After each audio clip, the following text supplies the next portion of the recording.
I'm your resident bald man, Will, Captain Consumer, sometimes, not all the time, but definitely not when Sony does something anti-consumer made it. Today's episode, 2 letters, E3. I mean, 1 letter and 1 number, because 3 is not a letter, last time I checked. In today's episode, we'll talk about E3 and Microsoft's presentation, as well as Nintendo, and how Sony is too good for us. Also, please subscribe if you want to hear more of my chair squeaking. It's the best squeak you've ever heard. Also, in this episode, we'll talk about what I'm most excited for, sleeper presentation, who's not getting a lot of hype, but probably should, as well as who has the most approved, and I think that is obvious. Cue the intro. Oh, and more. Now cue the intro. If I had an intro. Let's go. Also, please give this video a like if you like ketchup stains on Pokemon t-shirts. Before we get into the E3 talk, I wanted to give a quick shout out to a game. This game. It's a game I've been enjoying. Small indie game from developer Moonlight Kids. It's pretty good and I do recommend giving a shot if you happen to care. Now I know, it's not a big AAA game, so I'm not allowed to enjoy myself, according to some people. But guess what? I am. So carry on. Bam! Starfield will probably be there. Of course, Halo Infinite. Forza will also be there, probably, as well as new IPs ranging from vampires to swirling vortex emojis.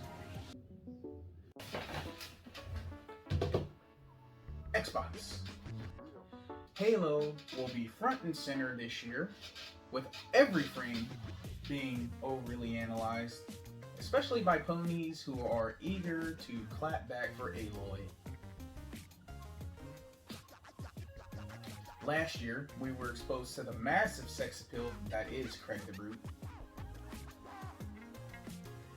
And I can assume 343 and Microsoft are patiently waiting. I'm pretty sure that they have been waiting to show off the progress, which I have seen via Instagram and screenshots. The progress, it looks really good. Now, that was the problem. In my opinion, the only problem with Halo was the way it looked. The gameplay looked very, very fun, which is why we play video games in the first place. Now, last year, Microsoft's show was good. Halo's gameplay looked fun, but the game didn't look good. It needed some work, it needed some TLC. I'm guessing you sprinkle a little bit of a pandemic in your workplace and things will slow down. But I'm looking forward to the show from Xbox this year, as well as more gameplay, less CGI trailers with new IPs. Nintendo. Alright, now, I'm not exactly a big Switch or Nintendo fan, but there are 5 Switches in my house. I have one, my wife has one, and there are some other little people in here who also have them.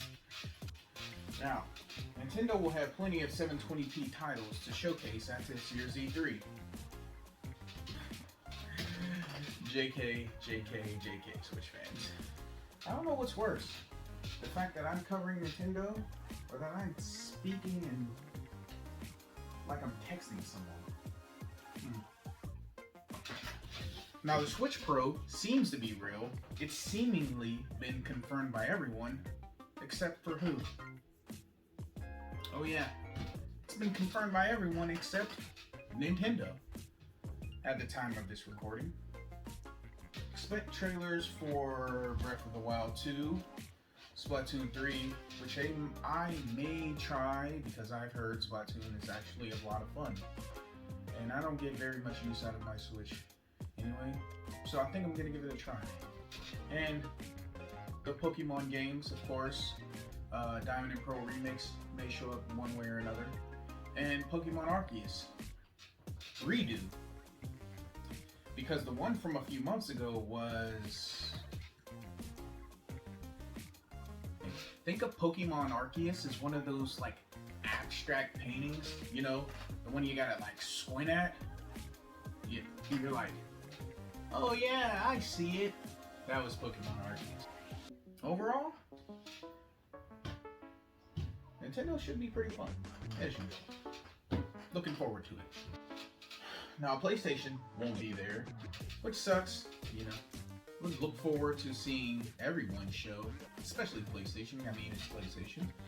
Always look forward to what they have. But PlayStation knows their king. And like a peacock, they know they don't have to show up. All they have to do is flex those blue feathers, and everyone will notice how exclusive they are. Here's a list of other participants scheduled to show, including WB Games, PlayStation Junior, I mean Square Enix, Capcom, and Take-Two, among others. Now, speaking of WB Games, they are my sleeper show. By that I mean, I think they'll have a lot, hopefully they'll have a lot to show and it'll be pretty good. Now, the reason why I think WB Games is a sleeper show is because I'm a DC fan. They've already shown 2 really good looking DC games, one of which had gameplay in Arkham Knights. The other, I'm pretty sure, was just a trailer, and Suicide Squad Kills the Justice League. I believe that's what the game is called. Fact check. There it is. Also, the Harry Potter game should be interesting. I mean, it's Harry Potter. It's supposed to be like an RPG Harry Potter game. Sounds very, very good. Another thing that has me interested in WB Games is the uncertainty swirling them.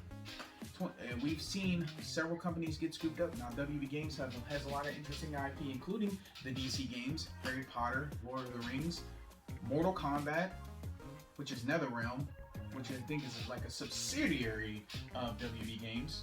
So, this is kind of a big deal. So, that's the reason why I'm watching them. Who knows?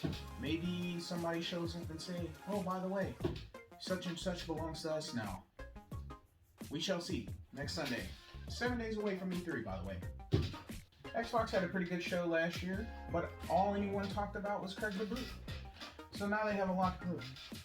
Again. But I know that Xbox has a quality console, if not more quality than the PlayStation 5. Not saying the PS5 isn't a quality console, but Xbox has a very, very, very capable quality console. I know this. It's just up to Microsoft and Xbox to kind of tear down the narrative that they put on themselves that they don't have any games. Got to get rid of that. Alright? In closing, E3's back. This is great. But last year, 2020, everybody had their own shows. There's a reason PlayStation hasn't shown up to E3 in a few years. They know that they can do their own thing and people will see what they have to say. They're all digital events anyway. This year's E3 is all digital. So I do expect Microsoft to hold its own presentation possibly later this year. Sony probably definitely will. Nintendo may also hold another Direct later this year. Who knows if they will show all their good stuff at this E3? Only time will tell. But E3's back and that's great. Please subscribe to my YouTube channel. I'll be looking to upload content weekly. Definitely not daily. But please give the video a like, subscribe, comment. Be much greatly appreciated. Thank you.